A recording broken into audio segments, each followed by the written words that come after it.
खिलाड़ी का मानना है कि अगर वो अपने फुटबॉल दोस्तों को शामिल करें तो उनकी टॉप नॉच सामग्री और भी ज्यादा हिट हो सकती है।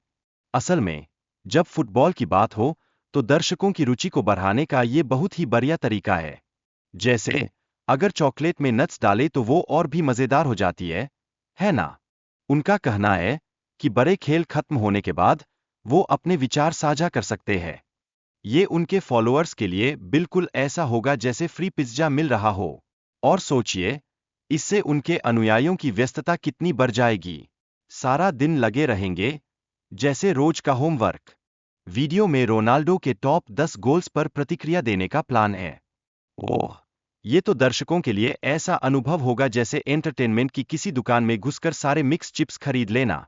उनकी सोच जानने का ये एक मजेदार तरीका होगा, जैसे जिम में जाकर चॉकलेट खाने का बहाना ढूंढना। सोशल मीडिया पर अनुयायियों की संख्या बढ़ाना एक बड़ा टॉपिक है, लेकिन कभी-कभी इसे ज्यादा महत्व नहीं देना चाहिए। जैसे कि लाइफ में कुछ चीजें ऐसे ही हों, जैसे सर्दियों में गर्म चाय लेना। ये अच्छा है, लेकिन ज्यादा सोचने का क्या फायदा? थंबनेल्स के लिए सही फेस फोटो लेना जरूरी है, खासकर जब मुंह को बंद रखा जाए। जैसे कि चॉकलेट की दुकान में जाकर उसे देखकर मुंह रोकना। सही फोटो से दर्शकों का ध्यान खींचा जा सकता है, जैसे कि बिना एक्स्ट्रा बटर के पॉपकॉर्न। फुटबॉल के प्रति लोगों का जुनून बहुत चिंगारी युक्त है, खासकर दक्षिण अमेरिका में। वहां के फैंस तो ऐसे होते हैं, जैसे एकदम से सीरियस गेम हो रहा हो, जैसे कक्षा में किसी ने पेन गिरा दिया हो। उनकी उत्सुकता और जोश देखने लायक होता है। फुटबॉल खिलाड़ी की जीवन शैली और प्रसिद्धि का अनुभव। ये कभी-कभी ऐसा होता है, जैसे कोई सुपरहीरो अपने स्टूडियो में बैठा हो और वीडियो बनाने का प्लान कर रहा हो। बस कपड़े थोड़े और चमकीले हों तो बात बन जाए। अब वो विमान यात्रा के अनुभवों पर चर्चा कर रहे हैं, खासकर जब वो सामान्य उड़ानों में चढ़ते हैं।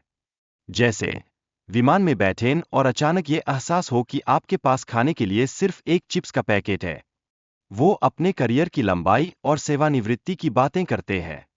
सोने पर सुहागा, वो तकनीकी प्रगति के जरिए उम्र बढ़ने को धीमा करने की उम्मीद भी जताते हैं। अब अगर ऐसा हो जाए तो क्या हम भी कुछ और सालों तक स्कूल में रह सकते हैं? हाँ, क्रिस्टियानो ने अकेलेपन का सामना किया, जहां उन्होंने 7 दिनों तक किसी से भी बात नहीं की। ये तो मानसिकता के लिए थोड़ा कठिन अनुभव था, जैसे बिना किसी टॉपिंग के पिज्जा खाना। उन्होंने एक सुनसान द्वीप पर और तैरते हुए तख्ते पर भी 7 दिन बिताए। ये अनुभव उन्हें जीवन और उसके पागलपन की चुनौती का सामना कराता है। जैसे बिना चार्जर के मोबाइल रखना, बस अलग बात है। इस प्रकार के वीडियो बनाने का क्रिस्टियानो का उद्देश्य अपने फैंस को मनोरंजन देना है।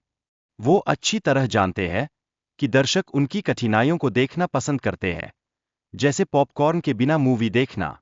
सिर्फ 100 लोगों को एक सर्कल में बैठाकर मजेदार चुनौतियां प्रस्तुत की गईं, जिससे दर्शकों में उत्सुकता बढ़ी। ये तो ऐसा था जैसे स्कूल में कोई नया गेम आ जाए और सब दौड़कर उसमें भाग लें।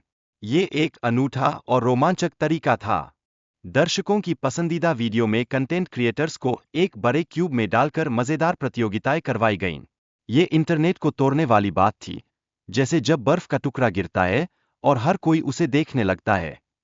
वीडियो में यह बताया गया है कि कैसे खेलों और मनोरंजन के विभिन्न तत्वों का उपयोग करके दर्शकों को आकर्षित किया गया।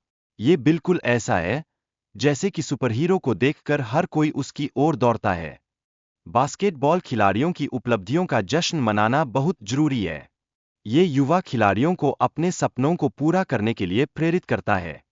जैसे बास्केटबॉल का टोकरी में जाना और सबकी ताली बजाना।